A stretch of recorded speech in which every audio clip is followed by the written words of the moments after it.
ಎಲ್ಲರಿಗೂ ನಮಸ್ಕಾರ ವೀಕ್ಷಕರೇ, ರಾಜ್ಯದ ಟಾಪ್ ಸುದ್ದಿಗಳಿಗೆ ಸ್ವಾಗತ. ನಾಳೆ ಪಿಎಂ ಕಿಸಾನ್ ಸನ್ಮಾನ್ ನಿಧಿ ಯೋಜನೆಯ ಅಡಿಯಲ್ಲಿ ರೈತರ ಖಾತೆಗೆ 23ನೇ ಕಂತಿನ ಹಣ ಬಿಡುಗಡೆಯಾಗಲಿದೆ. ಇದರ ಜೊತೆಗೆ ಎಲ್ಪಿಜಿ ಗ್ಯಾಸ್ದಾರರಿಗೆ ಬಿಗ್ ಅಲರ್ಟ್ ನೀಡಿದ ಕೇಂದ್ರ ಸರ್ಕಾರ. ಗೃಹಲಕ್ಷ್ಮಿ ಯೋಜನೆಯ ಅಡಿಯಲ್ಲಿ ಬಿಗ್ ಶಾಕಿಂಗ್ ಸುದ್ದಿ ಸಿಕ್ಕಿದೆ. ಇದರ ಬಗ್ಗೆ ಡಿಕೆ ಶಿವಕುಮಾರ್ ಅವರಿಂದ ಮಹತ್ವದ ಹೇಳಿಕೆ. ನೀವು ಕೂಡ ಗೃಹಲಕ್ಷ್ಮಿ ಯೋಜನೆಯ ಫಲಾನುಭವಿಗಳಾಗಿದ್ದರೆ ಈ ಒಂದು ಮಾಹಿತಿನ ಪೂರ್ತಿಯಾಗಿ ನೋಡಿ. ಬಿಪಿಎಲ್ ರೇಷನ್ ಕಾರ್ಡ್ ಹೊಂದಿದವರಿಗೆ ಒಂದು ಗುಡ್ ನ್ಯೂಸ್ ಹಾಗೂ ಬಿಪಿಎಲ್ ರೇಷನ್ ಕಾರ್ಡ್ ನಿರೀಕ್ಷೆಯಲ್ಲಿದ್ದವರಿಗೆ ಭರ್ಜರಿ ಗುಡ್ ನ್ಯೂಸ್ ನೀಡಿದೆ ಕೇಂದ್ರ ಸರ್ಕಾರ. ಇದರ ಜೊತೆಗೆ ಚಿನ್ನ ಮತ್ತು ಬೆಳ್ಳಿ ಪ್ರಿಯರಿಗೆ ಭರ್ಜರಿ ಗುಡ್ ನ್ಯೂಸ್. ಇಂದು ಬೆಲೆಯಲ್ಲಿ ಭಾರಿ ಇಳಿಕೆಯಾಗಿದೆ. ಇದರ ಜೊತೆಗೆ ಇಂದು ರಾಜ್ಯದ ಟಾಪ್ ಸುದ್ದಿಗಳನ್ನು ನೋಡೋಣ. ಮಾಹಿತಿನ ಪೂರ್ತಿಯಾಗಿ ನೋಡಿ. ಮಾಹಿತಿ ಇಷ್ಟವಾದಲ್ಲಿ ಲೈಕ್ ಮತ್ತು ಶೇರ್ ಮಾಡುವುದನ್ನು ಕೂಡ ಮರೆಯಬೇಡಿ. ಹಾಗಾದ್ರೆ ಬನ್ನಿ ವೀಕ್ಷಕರೇ, ಮೊದಲನೆಯ ಒಂದು ಟಾಪ್ ಸುದ್ದಿ ಏನೆಂದು ನೋಡೋಣ. ದೇಶಾದ್ಯಂತ ರೈತ ಸಮುದಾಯಕ್ಕೆ ಈಗ ಭರ್ಜರಿ ಗುಡ್ ನ್ಯೂಸ್ ಸಿಕ್ಕಿದೆ. ನಾಳೆ ನರೇಂದ್ರ ಮೋದಿಜಿಯವರು ಬಟನ್ ಒತ್ತುವ ಮೂಲಕ 9.44 ಕೋಟಿ ರೈತರಿಗೆ ಅಧಿಕೃತವಾಗಿ 2,000 ರೂಪಾಯಿಗಳ ಆರ್ಥಿಕ ನೆರವು ವರ್ಗಾವಣೆ ಮಾಡಲಿದ್ದಾರೆ.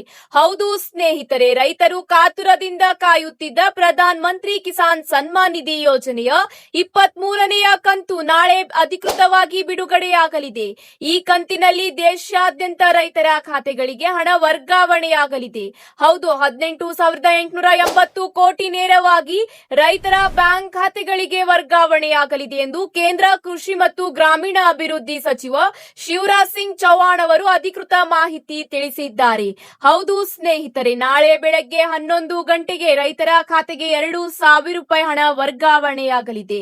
ರಾಜ್ಯದ 49 ಲಕ್ಷಕ್ಕಿಂತ ಅಧಿಕ ರೈತರ ಖಾತೆಗೆ 2,000 ರೂಪಾಯಿ ನಾಳೆ ಮಧ್ಯಾಹ್ನದ ಒಳಗೆ ವರ್ಗಾವಣೆಯಾಗಲಿದೆ ಎಂಬ ಮಾಹಿತಿ ಈಗ ತಿಳಿದು ಬಂದಿದೆ.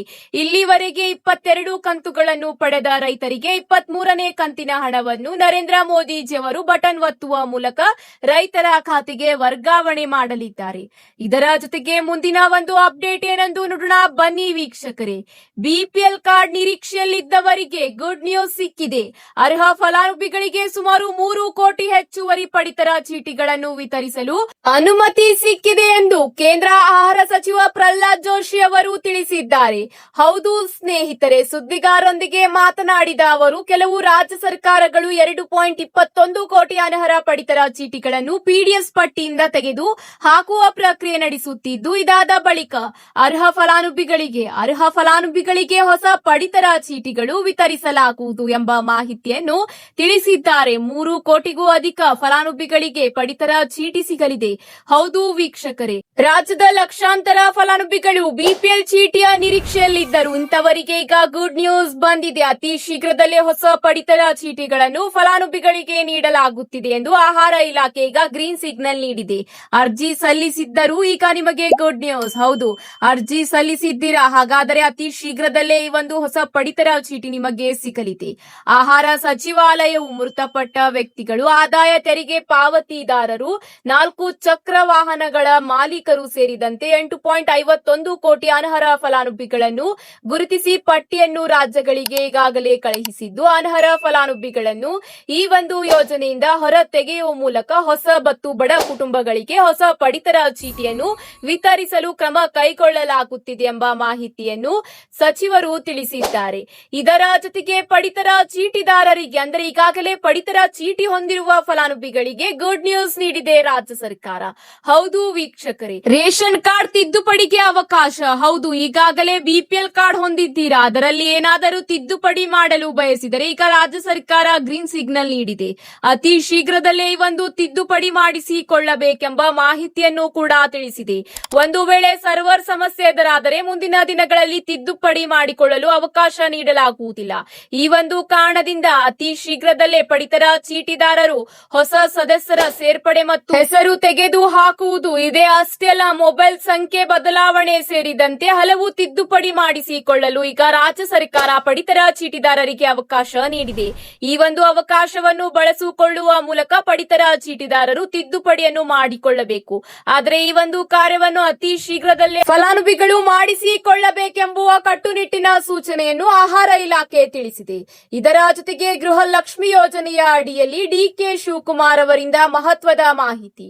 ಹೌದು ವೀಕ್ಷಕರೇ, ಗ್ಯಾರಂಟಿ ಯೋಜನೆಗಳ ಪರಿಷ್ಕರಣೆ ಈಗ ಈಗಾಗಲೇ ನಡೆಯುತ್ತಿದೆ. ಇದಕ್ಕೆ ಸಂಬಂಧಿಸಿದಂತೆ ಈಗ ಡಿಕೆ ಶಿವಕುಮಾರ್ ಅವರಿಂದ ಮಹತ್ವದ ಘೋಷಣೆ. ಹೌದು ವೀಕ್ಷಕರೇ, ಗ್ಯಾರಂಟಿ ಯೋಜನೆಗಳು ಕೇವಲ ಅರ್ಹರಿಗೆ ಮಾತ್ರ ಸೇರುತ್ತದೆ. ಈ ಒಂದು ಯೋಜನೆಯ ಅಡಿಯಲ್ಲಿ ಶೀಘ್ರವೇ ಎಲ್ಲ ಬದಲಾವಣೆಯ ನಂತರ 2,000 ರೂಪಾಯಿ ಮಹಿಳೆಯರ ಖಾತೆಗೆ ವರ್ಗಾವಣೆಯಾಗಲಿದೆ ಎಂಬ ಮಾಹಿತಿಯನ್ನು ಡಿಕೆ ಶಿವಕುಮಾರ್ ಅವರು ತಿಳಿಸಿದ್ದಾರೆ.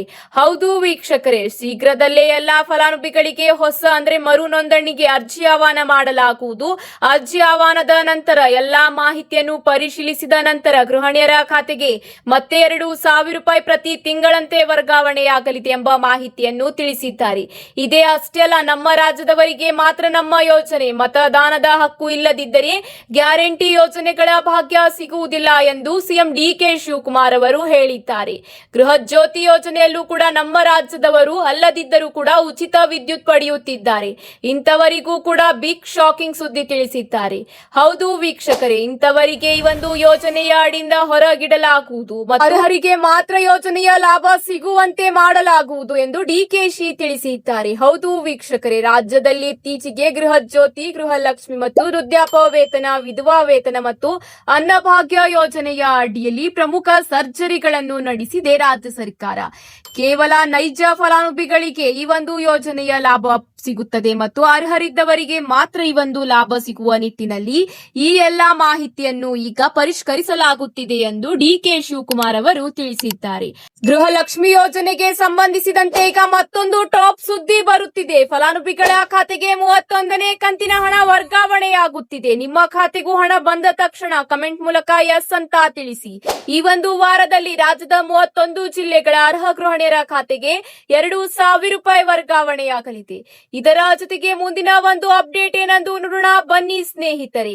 ಎಲ್ಪಿಜಿ ಗ್ರಾಹಕರಿಗೆ ಕೇಂದ್ರ ಸರ್ಕಾರದಿಂದ ಮಹತ್ವದ ಘೋಷಣೆ. ಹೌದು ವೀಕ್ಷಕರೇ, ಎಲ್ಪಿಜಿ ಗ್ಯಾಸ್ ಗ್ರಾಹಕರಿಗೆ ಈಗ ಕೆಲವು ಪ್ರಮುಖ ಮಾಹಿತಿಯನ್ನು ತಿಳಿಸಿದೆ. ಮೊದಲನೆಯದಾಗಿ ಜೂನ್ 30ರ ಗಡುವಿನ ನಂತರ ಉಜ್ವಲ ಯೋಜನೆಯ ಫಲಾನುಭವಿಗಳು ಈ ಕೆವೈಸಿ ಮಾಡಿಸದ ಗ್ರಾಹಕರು ಇನ್ಆಕ್ಟಿವ್ ಅಥವಾ ನಿಷ್ಕ್ರಿಯ ಗ್ರಾಹಕರು ಎಂದು ಪರಿಗಣಿಸಲಾಗುತ್ತದೆ. ಇದರಿಂದ ಸಬ್ಸಿಡಿ ಹಣ ನಿಲ್ಲುವುದು ಮಾತ್ರವಲ್ಲದೆ ಮುಂದಿನ ದಿನಗಳಲ್ಲಿ ಹೊಸ ಸಿಲಿಂಡರ್ ಬುಕ್ಕಿಂಗ್ ಮಾಡುವಾಗ ಅಥವಾ ಮನೆಗೆ ಗ್ಯಾಸ್ ವಿತರಣೆ ಪಡೆಯುವಾಗಲೂ ತೊಂದರೆ ಎದುರಾಗುವ ಸಾಧ್ಯತೆ ಇದೆ. ಒಂದು ವೇಳೆ ಜೂನ್ 30ರ ನಂತರ ಈ ಕೆವೈಸಿ ಮಾಡಿಸಿದರೆ ಆ ದಿನದ ನಂತರ ಖರೀದಿಸುವ ಸಿಲಿಂಡರ್ಗಳಿಗೆ ಮಾತ್ರ ಸಬ್ಸಿಡಿ ಸಿಗಲಿದ್ದು ಮಧ್ಯದ ಅವಧಿಯ ಹಣವನ್ನು ಗ್ರಾಹಕರು ಕಳೆದುಕೊಳ್ಳಬೇಕಾಗುತ್ತದೆ. ಗ್ಯಾಸ್ ವಿತರಣಾ ವ್ಯವಸ್ಥೆಯಲ್ಲಿ ಪಾರದರ್ಶತೆ ತರಲು ಮತ್ತು ನಕಲಿ ಸಂಪರ್ಕಗಳಿಗೆ ಬ್ರೇಕ್ ಹಾಕಲು ಸರ್ಕಾರ ಈ ಬಯೋಮೆಟ್ರಿಕ್ ಆಧಾರ ದೃಢೀಕರಣ ಕಡ್ಡಾಯಗೊಳಿಸಿದೆ. ಹೌದು, ಇಂಡಿಯನ್, ಭಾರತ್ ಗ್ಯಾಸ್ ಮತ್ತು ಎಚ್ಪಿ ಗ್ಯಾಸ್ ಕಂಪನಿಗಳ ಗ್ರಾಹಕರು ತಮ್ಮ ಈ ಕೆವೈಸಿ ಯಾವುದೇ ಶುಲ್ಕವಿಲ್ಲದೆ ಉಚಿತವಾಗಿ ಮಾಡಿಸಿಕೊಳ್ಳಬಹುದಾಗಿದೆ. ಇದಕ್ಕಾಗಿ ಗ್ರಾಹಕರು ತಮ್ಮ ಹತ್ತಿರದ ಗ್ಯಾಸ್ ಏಜೆನ್ಸಿಗೆ ಭೇಟಿ ನೀಡಿ ಬಯೋಮೆಟ್ರಿಕ್ ಬೆರಳಚ್ಚಿನ ಗುರುತು ನೀಡಬಹುದು ಅಥವಾ ಗ್ಯಾಸ್ ಸಿಲಿಂಡರ್ ತಲುಪಿಸುವ ಬರುವ ಡೆಲಿವರಿ ಸಂಬಂಧಿಸಿ ಸಹಾಯದೊಂದಿಗೆ ಸ್ಥಳದಲ್ಲೇ ಪ್ರಕ್ರಿಯೆ ಮುಗಿಸಿಕೊಳ್ಳಬಹುದು ಎಂಬ ಮಾಹಿತಿ ಈಗ ತಿಳಿದು ಬಂದಿದೆ. ಇದೇ ಅಷ್ಟೇ ಅಲ್ಲ, ಎಲ್ಪಿಜಿ ಗ್ರಾಹಕರಿಗೆ ಇನ್ನೊಂದು ಮಹತ್ವದ ಮಾಹಿತಿ ಬಂದಿದೆ. ಡ್ಯೂಯಲ್ ಗ್ಯಾಸ್ ಕನೆಕ್ಷನ್ ಇರುವಂತಿಲ್ಲ. ಹೊಸ ನಿಯಮಗಳ ಪ್ರಕಾರ ಯಾವುದೇ ಗ್ರಾಹಕರು ಒಂದೇ ಮನೆಯಲ್ಲಿ ಪಿಎನ್ಜಿ ಮತ್ತು ಎಲ್ಪಿಜಿ ಸಿಲಿಂಡರ್ ಹೊಂದಿರುವಂತಿಲ್ಲ ಎಂದು ಕೇಂದ್ರ ಸರ್ಕಾರ ಈಗ ಸ್ಪಷ್ಟಪಡಿಸಿದೆ. ಇದರ ಜೊತೆಗೆ ಮುಂದಿನ ಒಂದು ಅಪ್ಡೇಟ್ ಏನೆಂದು ನೋಡೋಣ ಬನ್ನಿ ವೀಕ್ಷಕರೇ. ಇಂದು ಬೆಳ್ಳಿ ಮತ್ತು ಬಂಗಾರದಲ್ಲಿ ಭಾರಿ ಇಳಿಕೆ ಕಂಡು ಬಂದಿದೆ. ಹೌದು ವೀಕ್ಷಕರೇ, ಬೆಂಗಳೂರಿನಲ್ಲಿ ಇಂದು 24 ಕ್ಯಾರೆಟ್ ಚಿನ್ನದ ಬೆಲೆಯಲ್ಲಿ ಪ್ರತಿ ಗ್ರಾಂಗೆ 365 ರೂಪಾಯಿ ಇಳಿಕೆಯಾಗಿದ್ದು 14,586 ರೂಪಾಯಿ ದಾಖಲಾತಿಯಾಗಿದೆ. ಅದೇ ರೀತಿ 22 ಕ್ಯಾರೆಟ್ ಪ್ರತಿ ಗ್ರಾಂ ಚಿನ್ನದ ಬೆಲೆಯಲ್ಲಿ 335 ರೂಪಾಯಿ ಇಳಿಕೆಯಾಗಿದ್ದು 13,370 ರೂಪಾಯಿ ಇಳಿಕೆಯಾಗಿದೆ. ಹಾಗೆ 24 ಕ್ಯಾರೆಟ್ 10 ಗ್ರಾಂ ಚಿನ್ನದ ಬೆಲೆಯಲ್ಲಿ ಬರೋಬ್ಬರಿ 3,650 ರೂಪಾಯಿ ಇಳಿಕೆಯಾಗಿದ್ದು 1,45,260 ರೂಪಾಯಿ ದಾಖಲಾತಿಯಾಗಿದೆ. ಅದೇ ರೀತಿ 18 ಕ್ಯಾರೆಟ್ 1 ಗ್ರಾಂ ಚಿನ್ನದ ಬೆಲೆಯಲ್ಲಿ 274 ರೂಪಾಯಿ ಇಳಿಕೆಯಾಗಿದ್ದು 10,939 ರೂಪಾಯಿ ದಾಖಲಾತಿಯಾಗಿದೆ. ಹೌದು ವೀಕ್ಷಕರೇ, ಇಂದು ಚಿನ್ನದ ಬೆಲೆಯಲ್ಲಿ ಭಾರಿ ಇಳಿಕೆ ಕಂಡು ಬಂದಿದೆ.